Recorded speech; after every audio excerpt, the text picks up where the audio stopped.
alam nyo bang yung titig na parang gising ka, pero walang tao sa... Anong connect nun sa pinag-usapan natin? Multo ba ito o siyensya lang? Ha? Ano yun? Yung ikaw, diba? Oo, excuse me. Oo, yan. Para mabasa ko. Kapag natutulog ka, di ba meron yung iba doon? Oo. Ang katotohanan daw sa matutulog ng dilatang mata.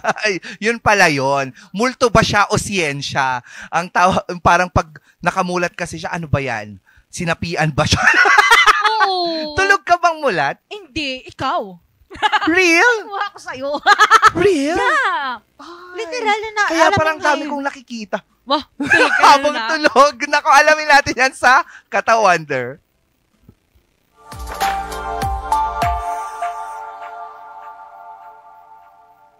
Nakakita ka na ba nito?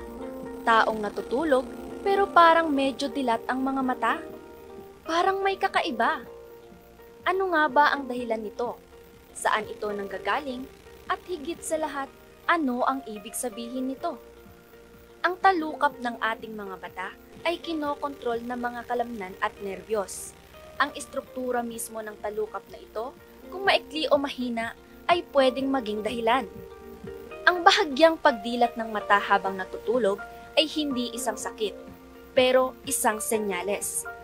Ang pagtulog na may medyo dilat na mata ay tinatawag na nocturnal lagophthalmos, isang kondisyon kung saan hindi ganap na napapapikit ang mga mata habang natutulog.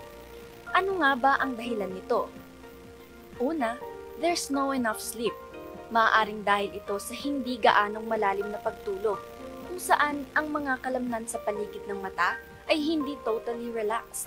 Dahil na rin ito sa stress o pagod. Pangalawa, pwedeng dahil ito sa pag-inom ng gamot.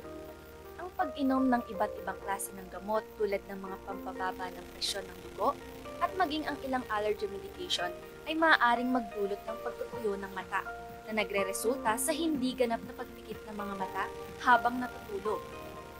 Pangatlo, ang posisyon ng pagtulog. Kapag nakahiga sa tiyan o nakaupo habang natutulog, mas malaki ang tsansa na hindi ganap na maipikit ang mga mata dahil ito sa presyon sa mukha at sa posisyon ng ulo. Pang-apat, ang mas malalim na dahilan. Pinsala sa nerbiyos o kalamnan, gaya ng sa Bell's palsy, stroke, o iba pang injury sa facial nerves. Ang mga kondisyon gaya ng neuromuscular diseases at hyperthyroidism ay maaari ring magdulot nito. Panglima, may tinatawag na parasomnias. Importante ring i-distinguish ang nocturnal lagophthalmos mula sa mga parasomnias, gaya ng confusional arousals. Sa mga parasomnias, may mga panahon na pagkagising na may dilat na mata, pero karaniwan itong maikli lang at hindi pareho sa nocturnal lagophthalmos. Para maiwasan ng ganito, siguraduhing mayroon kang sapat na tulog, regular na oras ng pagtulog, at isang nakaka-relax na gawain bago matulog. Iwasan din ang paggamit ng gadgets bago matulog, kumain ng masustansyang pagkain, at mag-ehersisyo ng regular. At higit sa lahat, alagaan ang inyong mental at physical na kalusugan.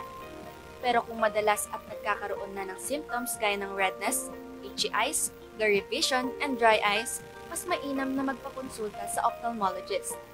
Then, it will surely diagnose the cause and recommend appropriate treatment. Ang pagtulog ay isang mahalagang bahagi ng ating kalusugan. Hindi naman palaging masama ang bahagyang pagdilat ng mata habang natutulog. Take care! Hello! Para inantok ako dun sa part na yun. Inantok nga rin ako, tinatawag na ako ng bed. Yes, pero yun nga, may scientific explanation kung bakit yung mata natin nakamulat minsan kapag tayo ay tulog. Oo. Meron yung iba. Sabi nila masarap na daw masyado yung tulog mo pag ganun eh. Pag ganon? Paano yung dilat ulit? Paano? Ganon. Paano? Kasi yung eyes ko, so you cannot determine if nakadilat or nakapikit. Oy, shusha, determine. Uh-huh. May napanood lang ako kasi nabanggit na rin lang na mahalaga talaga ang tulog. Meron ako napanood recently lang na hindi naman daw masama kapag nagpupuyat ka, lalo na kapag nocturnal kang tao. Pero make sure na yung oras ng pagtulog mo, nandun pa rin yung 7 to 8 ba? Yeah, 7 to 8 if 7 to 8 you're adult. hours. Uh-huh. Tapos, dapat, tawag dito, consistent yung oras ng pagtulog mo. At saka consistent din yung paggising mo. Oo, kung Parang hindi consistent, ganon. matatakot ka. Ha? Kung hindi consistent, matatakot. Hindi, pero joke. Ano Kidding daw? aside. Hindi ko na-gets. Kidding Pero aside. dapat totoo. consistent. Oo, kunyari, natulog ka ng 8 o'clock, 8, 9, 10, 11, 12, 1, 2, 3, or 4, gising ka na. Dapat consistent na ganon. Oo. Ay, kaya pala minsan, well, hindi nga rod normal, nga rod, yung nasisira yung body clock. Pangit yung bigla-biglang nag-change ka ng Ng body body clock clock. mo. Kaya mahirap din yung mga nocturnal na mayat-maya ka niya, nag-iiba yung shift nila sa work. Oo, di ba? Yun yung mga hindi makakatulog ng mulat ang mata. Hindi malalim yung tulog nila. Oo, pero Natakot ka na ba sa gano'n? Meron ka bang friend na my tita does that. Yeah. that's why? Yung natutulog siya tapos Half open. Oo, yung nakaganyan na siya. As in, literal na yung mata niya, Oo, yung itim Yung itim nakikita mo. nakikita ko na, talagang kalahati lang siya. Yung una, natatakot ako nung bata ko. Kasi pag side ako, siya ang katabi ko. Para siyang nakaganyan sa'yo. Ay di syempre, matatakot ka talaga. Oo. May ganyan ka nga rin, nahanapin ko later on. Oo, Yung picture ko? Oo. Meron talaga? Oo. Hanapin mo nga, i-post natin yan sa Morning Balitaktakan Facebook page. Totoo yan, Tingnan hahanapin natin ko kung anong yan. itsura ko doon. Feeling ko maganda pa rin ako eh. Oo, ewan ko lang, ipakita ko. Ipa-assess ko muna sa'yo. Oo.